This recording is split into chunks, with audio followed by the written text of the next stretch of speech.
परमात्मिक शक्तियों का विवेचन। परमात्मिक शक्तियाँ वे शक्तियाँ हैं जो कभी भी किसी भी चीज़ में इंटरफियर नहीं करती हैं। परमात्मिक शक्तियों का जब हम चिंतन करते हैं, उस पर विचार करते हैं, तो हम धीरे धीरे सब विषयों पर पहुँचते हैं, लेकिन अंततः यही पता चलता है कि परमात्मिक शक्तियाँ कभी भी किसी चीज़ के बीच में हस्तक्षेप नहीं करती।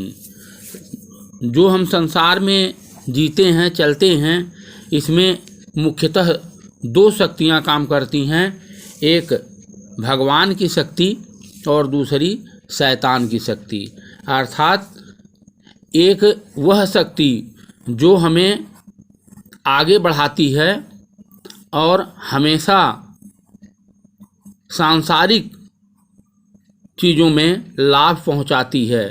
वैसे लाभ तो ये दोनों ही शक्तियां पहुंचाती हैं। जब हम भगवान की शक्तियों का पूजन करते हैं तो ये भी हमें सहायता करती है, और जब हम शैतान की पूजा करते हैं, अर्थात जो नेगेटिव पावर है उसकी पूजा करते हैं, तो वो भी हमें आगे बढ़ाती है। लेकिन शैतान की शक्ति अंततः हमें नुकसान ही पहुंचाती है और हमें उससे कोई विशेष लाभ भी नहीं मिलता और आगे उससे नुकसान ही होता है। इसलिए संसार में रहने से हमें भगवान और शैतान दोनों ही शक्तियों की पूजा करनी पड़ती है, और दोनों ही शक्तियाँ अनादिकाल से एक दूसरे से संघर्ष करती रही हैं। लेकिन इन दोनों से अलग परमात्मिक शक्ति जो तटस्थ रहती है, किसी भी चीज़ में इंटरफियर नहीं करती है, किसी भी चीज़ में उसका हाथ नहीं होता है। ये परमात्मिक शक्ति विभिन्न रूपों में न होकर के केवल एक रूप से स्थिर होती है। इसी को गीता में आत्मिक शक्ति या परमात्मिक शक्ति भी बताया गया है। आत्मिक शक्तियों के विषय में ये भी बताया गया कि यह अजरो अमर है, अजन्मा है, परम स्थिर है, सर्वत्र है, अछेद्य है। नैनम छिदन्ति शस्त्राणि नैनम दहति पावकः न चैनम क्लेदयन् तापो न शोषयति मारुतः। इसके विषय में ये भी बताया गया कि ये न तो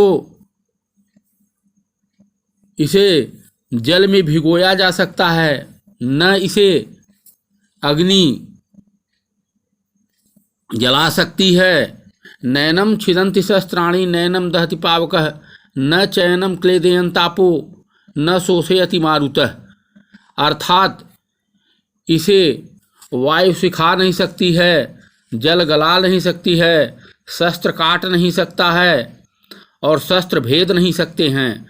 अर्थात यह आत्मिक गुण के विषय में ही बताए गए, और यह अचल है, सनातन है, अचित्य है, अर्थात इस पर चिंतन नहीं किया जा सकता। अर्थात यह मन, बुद्धि, चित्त, अहंकार से परे है। यह शक्ति अनादि अनंत है और इसके विषय में सोचा नहीं जा सकता है। मात्र सहजता के द्वारा इसे हम अनुभव में ला सकते हैं, यद्यपि अनुभव से ही परे है। परमात्मिक शक्ति वे शक्तियाँ जो सहजता से हमें प्राप्त होती हैं, और यह सांसारिक शक्ति या भगवान की शक्ति या शैतान की शक्ति, नेगेटिव शक्ति, इन शक्तियों से परे और तटस्थ है। नास्ति सर्वसमो देव नास्ति सर्वसमो गति नास्ति सर्वसमो दाने नास्ति सर्व समोरणे। अर्थात यह शक्ति, सहजता की शक्ति, परमात्मिक शक्ति या आत्मिक शक्ति, ये जो शक्ति है सहजता से ही प्राप्त हो सकती है। और जब हम सहजता में जीते हैं, सहज रहते हैं, तो ऑटोमेटिक हमें यह शक्ति प्राप्त हो जाती है। नास्ति सर्व समो देव, कोई भी देवता इसके समान नहीं है। नास्ति सर्व समो गति, किसी भी प्रकार की गति भी इसके समान नहीं है। नास्ति सर्व समो दाने, और कोई भी दान, कोई भी पुण्य इसके समान नहीं है। नास्ति सर्व समो रणे, कोई भी लड़ाई, कोई भी युद्ध, कोई भी स्थिति इस सहजता के समान नहीं है।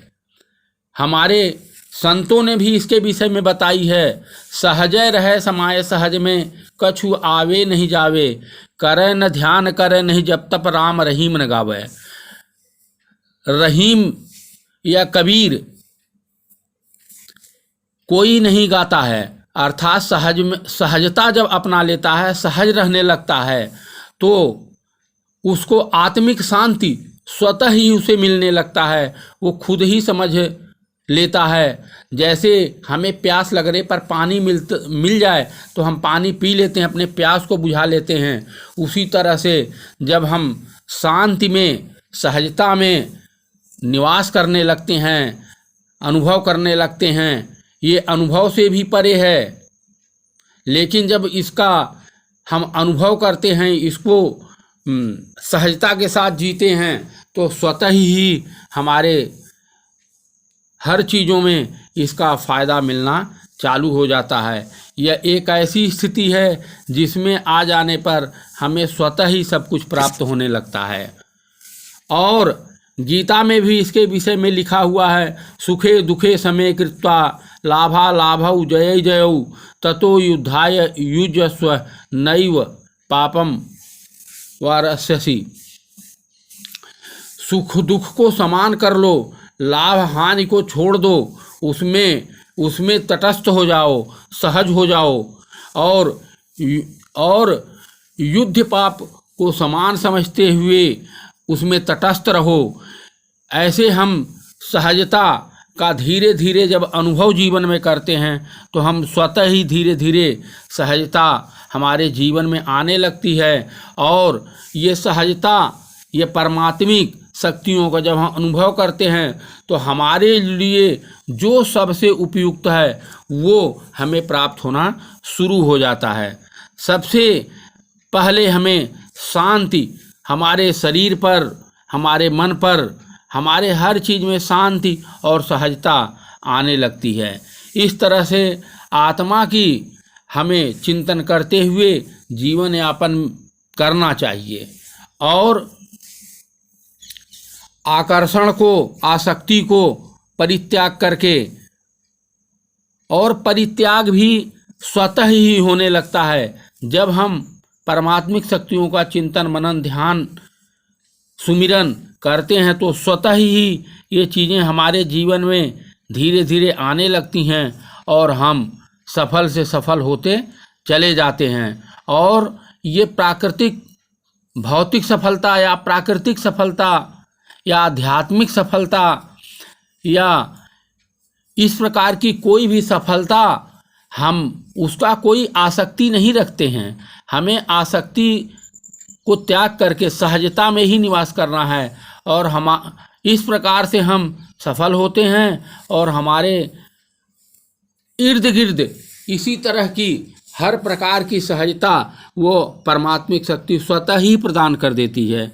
और हमें इसका इस प्रकार से सहजता जीवन में आती है जिसको हम समझ नहीं सकते हैं। मन बुद्धि चित्त अहंकार से ये परे होता है, यह स्वतः ही धीरे धीरे चलता चला जाता है, और हम कुछ जन्मों के बाद स्वतः ही मुक्त को प्राप्त होते हैं, या इसी जन्म में मुक्त हो जाएं।